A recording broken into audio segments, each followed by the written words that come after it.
Lu kalau lawan lu tingginya 185, lu 175, lu mau ngelawan gimana? Atau 80 ke atas, di mana mereka jauh lebih kuat dengan bola-bola atas. Nggak ada yang salah, memang kualitas pemain kita seperti ini. Ditulis lagi, kenapa kita ngambil yang pemain tinggi 185 ke atas? Lu pikir 185 ke atas semua bisa main bola? Hal-hal kayak begini yang bikin gue kocak gitu loh. Tapi kok lolos? Gimana ya? Ya tidak mengesankan lah, secara sepak bola tidak mengesankan. Jadi saya pikir juga secara penampilan, secara performa jauh.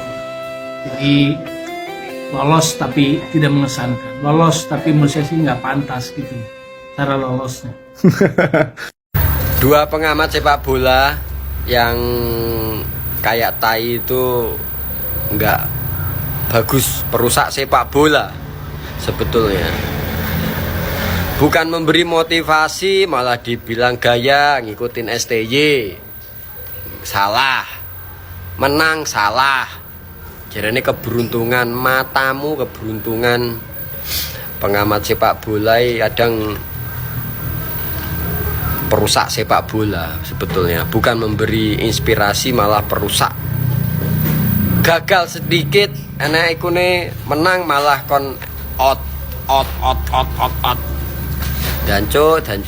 Diejek sama negara tetangga pendek, Timnas U17 Indonesia buktikan langsung lolos ke Piala Dunia 2025. Enggak, kalian gak salah denger. Awalnya Timnas U17 kita tuh sempat dinyinyirin sama media sebelah pas AFC ngerilis data tinggi badan rata-rata dari pemain U17 Piala Asia 2025. Padahal tinggi doang bukan berarti akan selalu menang cuy. Gak pakai banyak bacot, Timnas Indonesia langsung buktikan kalau Garuda Muda itu bisa terbang menuju Piala Dunia, langsung lolos di kualifikasi. Bahkan faktanya nih, Timnas Indonesia jadi yang pertama di Asia Tenggara yang lolos duluan ke Piala Dunia 2025. Yang mana di Asia sendiri tuh masih baru ada 4, yaitu Qatar sebagai tuan rumah, Arab Saudi, Uzbekistan, dan juga Indonesia. Dan menariknya, Coach Nova Arianto tuh juga menjadi pelatih pertama yang berhasil meloloskan Indonesia ke Piala Dunia lewat babak kualifikasi. Jadi udah bukan jalur tuan rumah tapi kualifikasi bos. Makanya buruan ketik 1 kalau kalian bangga sama Timnas Indonesia.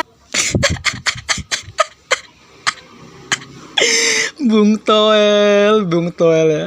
Intinya bodo amat, mau menang mau kalah asal jangan Sintayong. Karena Indonesia berhasil mengalahkan Yaman dengan skor 4-1 dan menjadi pemuncak klasmen, maka sudah bisa dipastikan kita lolos ke quarter final Piala Asia 2025. Dan sudah bisa dipastikan juga kita lolos ke Piala Dunia U17 2025 di Qatar.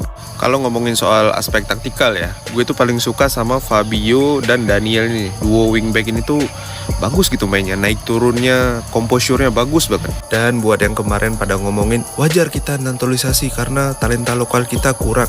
Coba lihat, ini pemain lokal semua loh. Matthew Baker ini tuh ibunya orang Indonesia, paspornya paspor Indonesia loh, bukan naturalisasi. Apresiasi setinggi-tingginya untuk seluruh squad, staf pelatih, dan terutama nih orang nih, Coach Nova berhasil ngebawa kita back to back ke Piala Dunia. Edisi sebelumnya juga kita lolos Piala Dunia karena kita tuan rumah, dan itu pun nggak di Indonesia karena ya ada kasus kanjuruhan lah kemarin, makanya dialihin ke Argentina ya.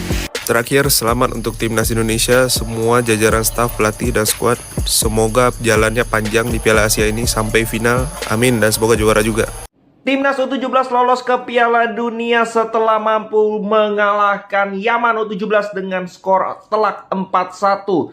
Dan ini pertama kalinya Timnas U17 akan main di Piala Dunia U17 lewat jalur kualifikasi. Kalau kemarin kan jalur tuan rumah. Ini adalah sebuah prestasi yang sangat luar biasa bagi Coach Nova dan juga para pemain, dan kita harus apresiasi hal tersebut sangat amat besar. Dan lawan Yaman kita bisa melihat bahwa babak pertama 2-0 dengan sangat baik, smooth. Abis itu memang ada sedikit struggle. Yaman berapa kali dapat peluang tapi defense kita juga cukup rapi. Ada beberapa kesalahan dari kiper yang mampu untuk bisa di recovery dengan sangat baik. Dan masuk babak kedua sebenarnya di situ agak menurun ya.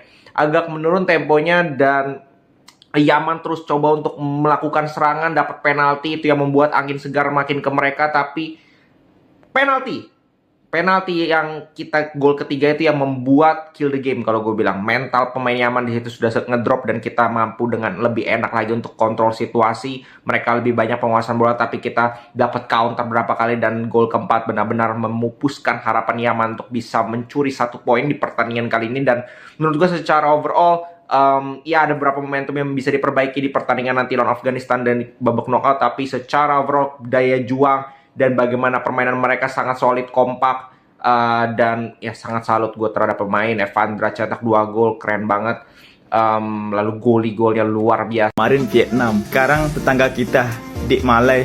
Ada beneran juga dari pengamat Malaysia ini. Jangan tiru Indonesia menurunkan skuad U20 untuk AFF karena Indonesia mempunyai kompetisi yang lebih tinggi lagi dari AFF, yaitu kualifikasi Piala Dunia.